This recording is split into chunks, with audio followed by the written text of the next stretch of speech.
mean, it feels like all the conspiracy theory stuff from Boston Patriots fans, Boston sports fans were like, Bob Kraft is just trying to sabotage Bill Belichick. It feels like that might be right. Yeah, this is right now. It is a nice little competition between John Henry, owner of the Red Sox, and Robert Kraft, owner of the New England Patriots, which is wild to think that. But he is being spoken of. Robert Kraft is now in a pretty disdainful way, because not only is this story coming to light, but it's coming off the heels of that docuseries, The Dynasty, which just felt like a total hit job. I mean, Bill Belichick did murder those people for airing their name. That's what I learned on the documentary. And that was a really well done documentary. It was entertaining, but it's also it was like the idea that they would try and suggest that it wasn't demeaning of Bill Belichick is insane. It was burying Belichick. Absolutely crazy. And the Krafts have tried to separate themselves from it. But when you watch it at the bottom, it's like Kraft Dynasty LLC. It's like, okay, well, I don't know what to tell you, but clearly you had something to do with it. And so when you have that, when you have, him talking to Arthur Blank and reportedly being like, you know what, probably in no uncertain terms, probably wouldn't hire this guy. Yeah, it's pretty tough pill to swallow. I think it's interesting, Breach, with the Falcon stuff from that Seth Wickersham article. It was acknowledged that, and Arthur Blank and Bob Kraft are unquestionably very close. Best friends, according to the report. They're very good friends, as close as you get, in terms of NFL owners, in that little club. I do sort of wonder if you're Bob Kraft, and I think it's probably really difficult having this whole thing come to an end. I think he said at the end of the dynasty, at the end of the show, he's like, he blames Belichick for running Brady off, and I think he believes if he sided with Tom and fired Belichick at the height of the run, or after 2019, that he would have won another Super Bowl with whoever was the coach with Tom. I think he believes that, and I think it eats him alive that Tom Brady won a Super Bowl with the Buccaneers, and he's still trying to deal with that. And this is sort of how it's emoting out. It's not going well for him. But I also think he really doesn't want Bill Belichick going somewhere else and winning too. Because then you become like Jerry Jones and Jimmy Johnson and Tony Romo, where it's you didn't do anything here, okay? These guys did it all, right? Right. Well, I mean, to me, that's real quickly. That to me is, I think, the crux of this whole story. It just feels like when we're hearing about him kind of pushing Blank in the direction of not hiring Belichick, I think it's almost to cover that exact scenario where all of a sudden. Bill Belichick doesn't have to win a Super Bowl, but if he goes to an NFC title game or wins a few playoff games and starts to really get Atlanta rolling, Robert Kraft's going to be sitting there not having anybody else to blame. And that's a tough pill for him to swallow.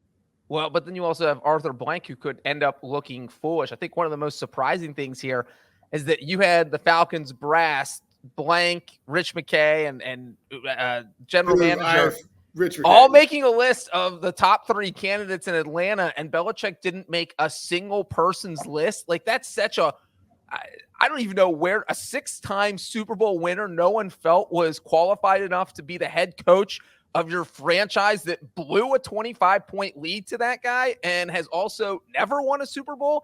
That is just absolutely mind-blowing. It seems like Blank was kind of interested after the yacht interview in the Caribbean, and then got home and his front office kind of talked him out of it, and Robert Kraft talked him out of it, and then all of a sudden he is just jumping ship on Belichick. So the way everything is played out, I hope Belichick ends up in Dallas or Philadelphia or the Giants, were the 3 teams that were mentioned in that story, and wins the Super Bowl. Because I wasn't rooting for Belichick, but now I want him to get the last laugh with the way everything's gone with the documentary you guys mentioned and the hit job of the story. That's what it is, Breach. It's so crazy that at the end of the season, I think it was relatively universal around New England saying, all right, this has probably run its course.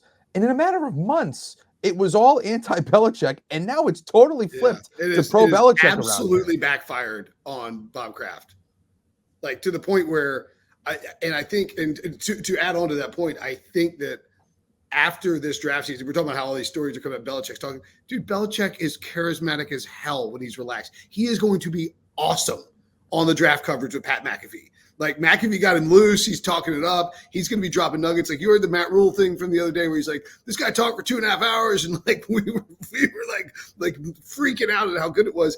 He's going to be great in the media stuff.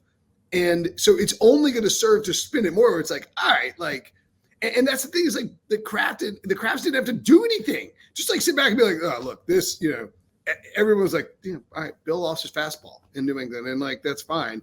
And he could have worked his way back up, but it's like, you don't have to be doing this petty stuff. It's not necessary. It makes you look bad. I think that Belichick is going to linger over a lot of coaching jobs because if he has any remote interest in that job and like he won't be too aggressive, but he's going to make sure people know. And Harry say we should move on. We probably should, but Robert Saleh, I think too, your guy Breach, definitely on the hot seat. Yep. Look, Sully's out here putting all the pressure on him. The Jets are Sully's Super Bowl pick. And so there's no more excuses this year for Saleh. Rodgers is going to be healthy. You have the defense that you built. That defense has been there. The defense has looked good. So this finally becomes that pressure season, the put up or shut up season. And I think we'll find out, whether Saleh is a great NFL coach or someone the Jets have to think, maybe he's worn out his welcome. So I think they have to at least get to the playoffs, or I'd be worried if I was Saleh. You can't go out and win 5 or 6 games. I think that's right too. And Aaron Rodgers not afraid to play the blame game. If in the media, if this team misses the playoffs and Rodgers is completely healthy, there'll be things tweeted or said or leaked out, and that's just how it is. I would throw, for the Belichick purposes, just real quickly, I think you could throw Brian Daboll in there too, because if Belichick wanted to come back to the Giants, if he was interested in the Giants, he reported that story that he wants to be in the Northeast. I don't think Brian Daboll should be on the hot seat.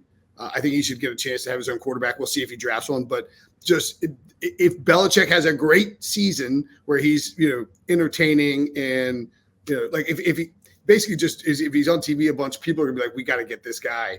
And if he's interested, I think there's a chance. Won't make it 3 teams in the NFCs because Philadelphia would fall into that category as well. Nick Sirianni, who kind of felt like he was on the lukewarm seat towards the end of the year, maybe even a little bit hotter than that.